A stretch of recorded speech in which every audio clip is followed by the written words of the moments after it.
Young and the Restless spoilers. The forensic team, led by Chance, was making significant strides in uncovering crucial evidence in what had become one of the most perplexing murder investigations Genoa City had ever seen. With every passing day, the tension in the air thickened, as Chance meticulously combed through the scene of the crime, determined to leave no stone unturned. His team, equipped with the latest technology, worked tirelessly to search for any trace left behind by the perpetrator. As Chance swept his forensic light across the various surfaces of the house, his gaze fell on what seemed to be fresh fingerprints, undeniable evidence that the killer had been sloppy in covering their tracks. Phyllis Summers, always eager to insert herself into the most dramatic situations, arrived at the crime scene almost as soon as the new evidence came to light. Unlike many others, Phyllis had a personal stake in this investigation. She had been granted access to sensitive information and, for reasons known only to a select few, had been given a priority role in this unfolding drama. Her involvement was unexpected but undeniable, and for some, unsettling. Some suspected her of ulterior motives, while others believed that her dedication to uncovering the truth was what the investigation needed. Phyllis, relentless in her pursuit of justice, or, perhaps, vengeance, wanted to get to the bottom of what had happened to Heather, but her motivations remained shrouded in mystery. Meanwhile, Sharon Newman, increasingly unraveling under the weight of the investigation, had run straight home, her heart pounding in her chest. As soon as she stepped through the door, she collapsed into Nick's arms, clinging to him as though he was the only thing tethering her to reality.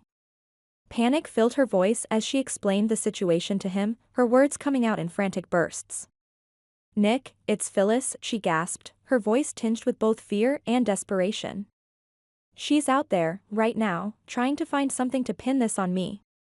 Or worse, she's fabricating evidence to put me in jail. I can't go to prison, Nick. You have to help me."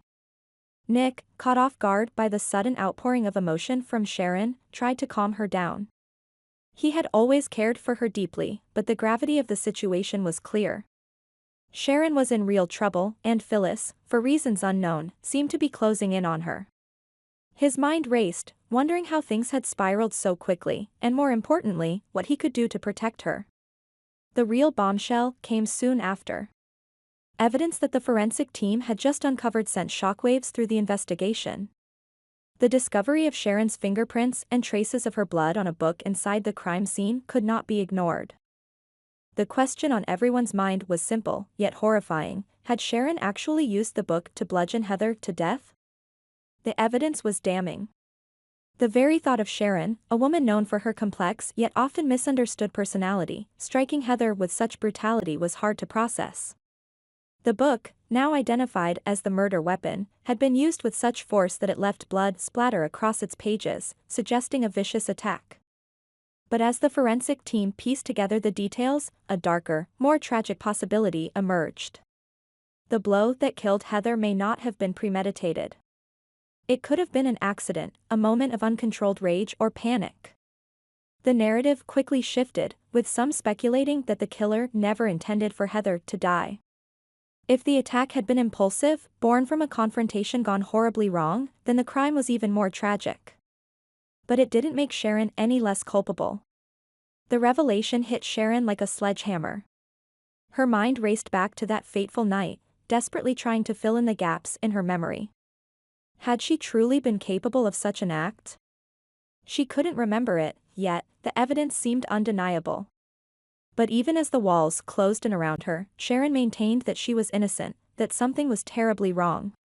What she couldn't understand was how her blood and fingerprints had ended up on the book, let alone in Heather's home. Things grew even murkier when further investigation uncovered Sharon's blood and fingerprints not only at the primary crime scene but also in Daniel's apartment. The implications were staggering.